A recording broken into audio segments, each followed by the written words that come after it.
أولا السلام عليكم ورحمة الله وبركاته. داود كسو دو channel كأقون official. وأنت هنقالون دونا مادة حسابك فصلك form 4 example كتونات هنقالون دونا if z1 هدي z1 أولمي جاي 3 plus 2i z2 أولمي جاي 5 plus 3i determine waxaan go'aaminaynaa z1 oo loo qeybiyey z2 ayaan soo saaraynaa marka hore waxaan raadinaynaa z1 oo loo qeybiyey z2 ayaan soo saaraynaa waxaan mitaanaynaa z1 maxaa haysanaa z1 waxaa haysanaa 3 plus 2i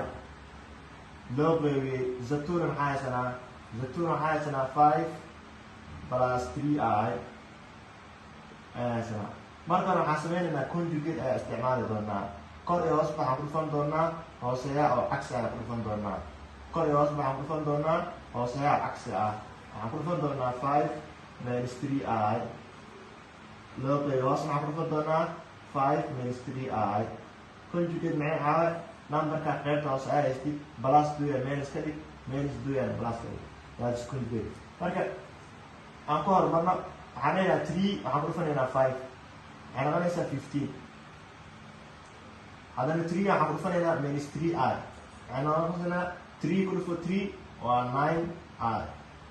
waxaan dhameynay waa 3 waxaan bilaabaynaa 2i 2i oo positive ama plus ah waxaan ku dhufanaynaa 5 waa 10i plus 10i 2i waxaan ku dhufanaynaa minus 3i waxay noqonaysaa 6i square dhammaantood haddana hoosaan ka xariiqaynaa qaybta hoosaan bilaabaynaa 5 iyo 5 isku dhufo waa 25 ama 25 5 soo qaad mar kale ku laabanayna minus 3i ku dhufo asna waxaa noqon doonaa minus 15i 5 aan dhameynaa waxaan bilaabaynaa 3i aan bilaabaynaa 3i ku dhufo 5 waxay noqonaysaa plus 15i sidoo kale plus 3i waxaan ku dhufanaynaa minus 3i plus iyo minus isku dhufo waa minus 3 iyo 3 isku dhufo 9i square i ku dhufo waa i square waxaan intaan leenahay marka qaybta kore waxaan kasoo qaadanaynaa 15 9i iyo 10i way kala jarmayaan kan waa minus kan waa plus numberka weyn calaamada soo qaadanaynaa oo ah plus i minus 6 i square waxaan ku bedelaynaa minus 1 intaas waxaan ku qaybinaynaa qaybta hoose 25 taa soo qaado 25 minus 15i iyo plus 15i waa calaamadii ku kala duwan yihiin numberkan oo leeyahay isla bix cancel minus 9 soo qaado i square waxaan ku bedelaynaa minus 1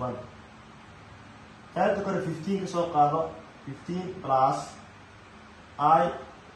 minus 6 minus 1 ku dhufo plus 6 waa loo qeybiyo qaybta hoose 25 soo qaado minus 9 ku dhufo minus 1 waa plus 9 waxay la mid tahay 15 kan oo real numberka iyo 6 isku dar waxayna noqonaysaa 15 ku dar 6 ku dar waa 21 waa 22 oo lagu daray i dhammaantood waxaa qeybaynaa 25 ku dar 9 ku dar ama 25 plus 9 waxayna noqon doontaa 25 markaa ku darno 9 waxayna noqonaysaa 34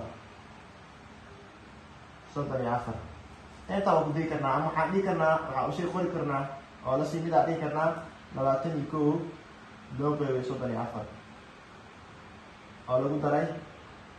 hal loo qeybay 34 oo ku dhacsan i ayaa u qori karnaa labaduba waa isku mid aadaa umahadsantihiin